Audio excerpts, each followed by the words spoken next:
There was occasional firing at the perimeter because crowds tried to breach the airport. A couple of times there were warnings of attacks. Everybody put on the body armor and helmets and take cover. I spent almost 5 years as our bureau chief in Kabul.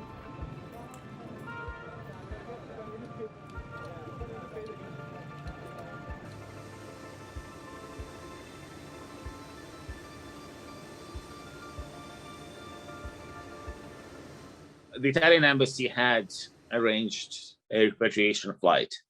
And the initial idea was that there would be a meeting at the airport gate where they would direct you in and then you go there. But the airport was already surrounded by thousands and thousands of people, and the road to the airport was no longer passable. So they had to fly everyone they could by helicopter from the American embassy compound, which is next door to the Italian one.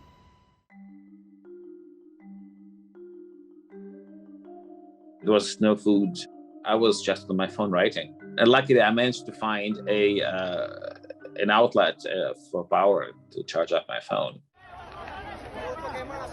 Later in the day, and when crowds got even bigger and rowdier, and the U.S. Marines started to shoot in the air.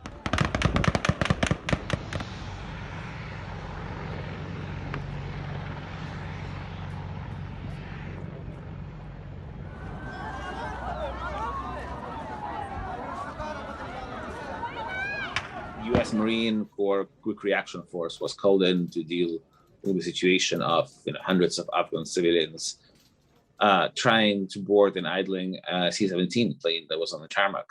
The plane actually took off with about 600 people in there packed like sardines.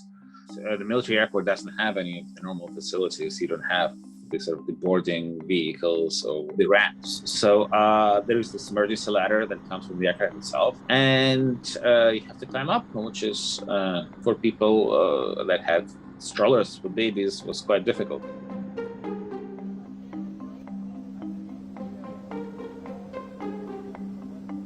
We were waiting because a lot of the Afghan staff, a lot of the other Italians, were not able to make it to the airport. They were stranded outside, they were stranded in the city, the checkpoints were closed, and a lot of people didn't make it.